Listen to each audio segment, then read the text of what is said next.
The House at Pooh Corner, Chapter 10, in which Christopher Robin and Pooh come to an enchanted place, and we leave them there. Christopher Robin was going away. Nobody knew why he was going. Nobody knew where he was going. Indeed, nobody even knew why he knew that Christopher Robin was going away. But somehow or other, everybody in the forest felt that it was happening at last. Even smallest of all, a friend and relation of Rabbit's, who thought he had once seen Christopher Robin's foot, but couldn't be sure, because perhaps it was something else. Even S of A told himself that things were going to be different. And late and early, two other friends and relations said, "Well, early," and "Well, late," to each other in such a hopeless sort of way that it really didn't seem any good waiting for the answer. One day, when he felt that he couldn't wait any longer, Rabbit bringed out a notice. And this is what it said. "Notice. A meeting of everybody will meet at the house at Pooh Corner to pass a resolution by order keep to the left signed Rabbit." He had to write this out 2 or 3 times before he could get the resolution to look like he thought it was going to when he began to spell it. But when at last it was finished, he took it round to everybody and read it out to them, and they all said they would come. "Well," said Eeyore that afternoon, when he saw them all walking up to his house, "this is a surprise. Am I asked too?" "Don't mind Eeyore," whispered Rabbit to Pooh. "I told him all about it this morning." Everybody said, "How do you do?" to Eeyore, and Eeyore said that he didn't, not to notice. And then they sat down, and as soon as they were all sitting down, Rabbit stood up again. "We all know why we're here," he said, "but I have asked my friend Eeyore—" "That's me," said Eeyore. "Grand." "I have asked him to propose a resolution." And he sat down again. "Now then, Eeyore," he said. "Don't bustle me," said Eeyore, getting up slowly. "Don't now then me."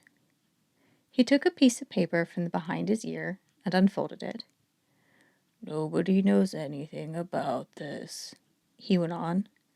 "This is a surprise." He coughed in an important way and began again. "What nots and et ceteras. Before I begin, or perhaps I should say, before I end, I have a piece of poetry to read to you. Hitherto, a long word meaning, well, you'll see what it means directly. Hitherto, as I was saying, all the poetry in the forest has been written by Pooh, a bear with a pleasing manner, but a positively startling lack of brain. The poem which I am now about to read to you was written by Eeyore, or myself, in a quiet moment. If somebody will take Roost Bullseye away from him and wake up Owl, we shall all be able to enjoy it. I call it Poem." This was it. Christopher Robin is going. At least I think he is. Where? Nobody knows. But he is going. I mean, he goes. To rhyme with knows. Do we care? To rhyme with where? We do, very much. I haven't got a rhyme for that is in the second line yet. Bother. Now I haven't got a rhyme for bother. Bother. These 2 bothers will have to rhyme with each other. Bother. The fact is, this is more difficult than I thought. I ought to begin again, but it is easier to stop. Christopher Robin, goodbye. Good. I and all your friends all your friends send. Very awkward this, and keeps going wrong. Well, anyhow, we send our love. End. "If anybody wants to clap," said Eeyore when he had read this, "now is the time to do it." They all clapped. "Thank you," said Eeyore. "Unexpected and gratifying, if a little lacking of smack." "It's much better than mine," said Pooh admiringly, and he really thought it was. "Well," explained Eeyore modestly, "it was meant to be." "The resolution," said Rabbit, is that we all sign it and take it to Christopher Robin. So it was signed Pooh, Piglet, Owl, Eeyore, Rabbit, Kanga, Blot, Smudge. And they all went off to Christopher Robin's house with it. "Hello, everybody," said Christopher Robin. "Hello, Pooh." They all said, "Hello," and felt awkward and unhappy suddenly, because it was a sort of goodbye they were saying, and they didn't want to think about it. So they stood around and waited for somebody else to speak, and they nudged each other and said, "Go on." And gradually Eeyore was nudged to the front, and the others crowded behind him. "What is it, Eeyore?" asked Christopher Robin. Eeyore swished his tail from side to side so as to encourage himself, and began. "Christopher Robin," he said, "we've come to give you. It's called Written By, but because we've heard, we all know, well, you see, that, to put it shortly as possible, is what it is." He turned round angrily on the others and said, "Everybody crowds round so in this forest. There's no space. I never saw a more spreading lot of animals in my life. In all the wrong places. Can't you see that Christopher Robin wants to be alone? I'm going." And he humped off. Not quite knowing why, the others began edging away, and when Christopher Robin had finished reading poem and was looking up to say, "Thank you," only Pooh was left. "It's a comforting sort of thing to have," said Christopher Robin, folding the paper and putting it in his pocket. "Come on, Pooh." And he walked off quickly. "Where are we going?" said Pooh, hurrying after him, and wondering whether it was to be an explorer or what shall I do about you-know-what. "Nowhere," said Christopher Robin. So they began going there, and after they had walked a little way, Christopher Robin said, "What do you like doing best in the world, Pooh?" "Well," said Pooh, "what I like best—" And then he had to stop and think, because although eating honey was a very good thing to do, there was a moment just before you begin to eat it, which was better than when you were, but he didn't know what it was called. And then he thought that being with Christopher Robin was a very good thing to do, and having Piglet near was a very friendly thing to have. And so, when he had thought it all out, he said, "What I like best in the whole world is me and Piglet going to see you, and you saying, 'What about a little something?' And me saying, 'Well, I shouldn't mind a little something, should you, Piglet?' And it being a hummy sort of day outside, and birds singing." "I like that too," said Christopher Robin. "What I like doing best is nothing." "How do you do nothing?" asked Pooh, after he had wondered for a long time. "Well, it's when people call out at you just as you're going off to do it. 'What are you going to do, Christopher Robin?' And you say, 'Oh, nothing,' and then you go and do it." "Oh, I see," said Pooh. "This is a nothing sort of thing that we're doing now." "Oh, I see," said Pooh again. "It means just going along, listening to all the things you can't hear, and not bothering." "Oh," said Pooh. They walked on, thinking of this and that, and by they came to an enchanted place at the very top of the forest, called Galleon's Lap, which is 60-something trees in a circle.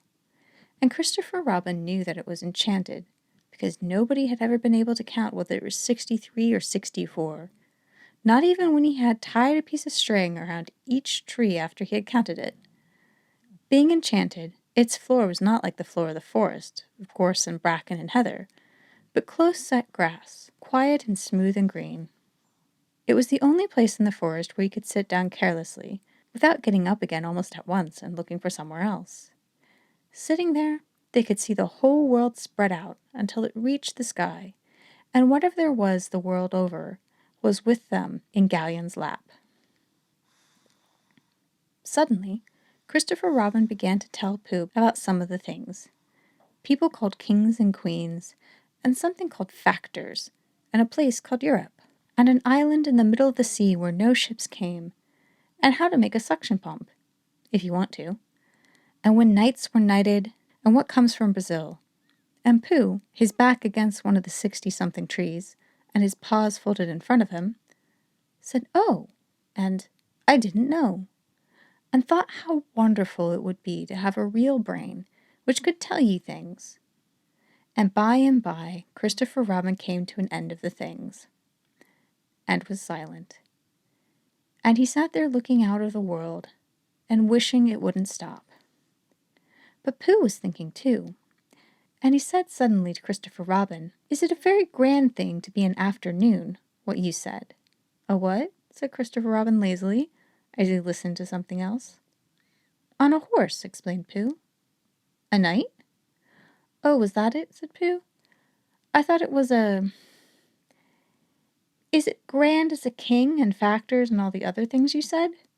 "Well, it's not as grand as a king," said Christopher Robin. And then, as Pooh seemed disappointed, he added quickly, "But it's grander than factors." "Could a bear be one?" "Of course he could," said Christopher Robin. "I'll make you one." And he took a stick and touched Pooh on the shoulder, and said, "Rise, Sir Pooh de Bear, most faithful of all my knights." So Pooh rose and sat down and said thank you, which is the proper thing to say when you've been made a knight. And he went into a dream again, in which he and Sir Pomp and Sir Brazil and Factors lived together with a horse, and were faithful knights, all except Factors, who looked after the horse, and good King Christopher Robin. And every now and then he shook his head, and he said to himself, "I'm not getting it right." Then he would begin to think of all the things Christopher Robin would want to tell him when he came back from wherever he was going to, and how muddling it would be for a bear of very little brain to try to get them right in his mind. "So perhaps," he said sadly to himself, "Christopher Robin won't tell me any more." And he wondered if being a faithful knight meant that you just went on being faithful without being told things. Then suddenly again, Christopher Robin, who was still looking out the world, with his chin in his hand, called out, "Pooh!" "Yes," said Pooh. When... Pooh! Yes, Christopher Robin. "I'm not going to do nothing any more." "Never again?" "Well, not so much. They don't let you." Pooh waited for him to go on, but he was silent again. "Yes, Christopher Robin?" said Pooh helpfully. "Pooh, when I'm... you know, when I'm not doing nothing, will you come up here sometimes?" "Just me?" "Yes, Pooh." "Will you be here too?" "Yes, Pooh, I will be, really. I promise I will be, Pooh." "That's good," said Pooh. "Pooh, promise you won't forget about me, ever. Not even when I'm 100. Pooh thought for a little. "How old shall I be then?" 99. Pooh nodded. "I promise," he said. Still with his eyes on the world, Christopher Robin put out his hand and felt for Pooh's paw. "Pooh," said Christopher Robin earnestly, if I'm not quite..." He stopped and tried again. "Pooh, whatever happens, you will understand, won't you?" "Understand what?" "Oh, nothing." He laughed and jumped to his feet. "Come on." "Where?" said Pooh. "Anywhere," said Christopher Robin. So they went off together. But wherever they go, and whatever happens to them on the way, in that enchanted place at the top of the forest, a little boy and his bear will always be playing.